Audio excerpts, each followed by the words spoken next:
Hi, നമ്മളിപ്പോൾ കാണാൻ പോകുന്ന സംഭവം എന്ന് വെച്ച് കഴിഞ്ഞാൽ ബ്ലാക്ക് താജ്മഹൽ എന്നറിയപ്പെടുന്ന കർണാടകയിലെ ബിജാപൂരിലുള്ള ഇബ്രാഹിം റോസ എന്നുള്ളതാണ്.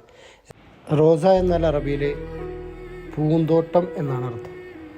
അതുപോലെ തന്നെ ഒരു മനോഹരമായ ഒരു വഴിയാണ് നമുക്ക് അതിൻ്റെ ഉള്ളിലേക്ക് പോകാൻ വേണ്ടി നല്ല വൃത്തിയായി അവർ ഒരുക്കിയിട്ടിട്ടുള്ളത്. നമ്മളതിൻ്റെ ഉള്ളിലേക്ക് കയറുമ്പോൾ തന്നെ പഴയകാല സംഗീത ഉപകരണങ്ങൾ മറ്റും നമുക്ക് കാണാൻ കഴിയും. സംഗീതത്തെ ഒരുപാട് പ്രണയിച്ചിട്ടുള്ള ഒരാളായിരുന്നു ആദിൽ ഷാ എന്നുള്ളത്.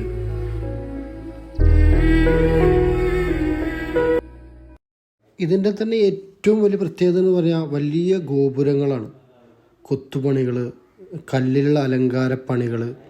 നമ്മൾ ഏത് കോണിൽ നോക്കിയാലും മിനാരങ്ങൾ, ഒരു പഴയ അറബ് ടച്ചിലാണ് ഇത് അവരുണ്ടാക്കിയിട്ടുള്ളത്. അതുപോലെ തന്നെ ആ ചുമരുകൾ മുഴുവൻ ഒരു അറബ്, പേർഷ്യൻ ലിഖിതങ്ങൾ കൊത്തി വെച്ചിട്ടുണ്ട്.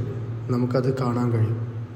പിന്നെ ഏതൊരു കോണിൽ നിന്ന് നോക്കിയാലും ഫ്രെയിമുകളാണ്. ഒരു ഫോട്ടോ എടുക്കാൻ അല്ലെങ്കിൽ വീഡിയോ എടുക്കാൻ ഏറ്റവും മനോഹരമായിട്ടുള്ള ഒരു സ്ഥലം. ഇതിൻ്റെ പ്രധാന കവാടങ്ങളിലൊന്നായ ഇവരുടെ അതിമനോഹരമായ കൽപ്പന ചെയ്തിട്ടുള്ള മക്ബറകൾ, അദ്ദേഹത്തിൻ്റെ ഭാര്യ, ഉമ്മ, മക്കൾ.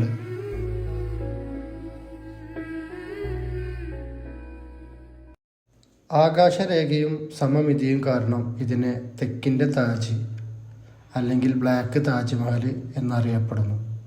താജ്മഹൽ പണിയുന്നതിൻ്റെ 21 വർഷം മുന്നേ പണിതിട്ടുള്ള ഒരു നിർമ്മിതിയാണിത്.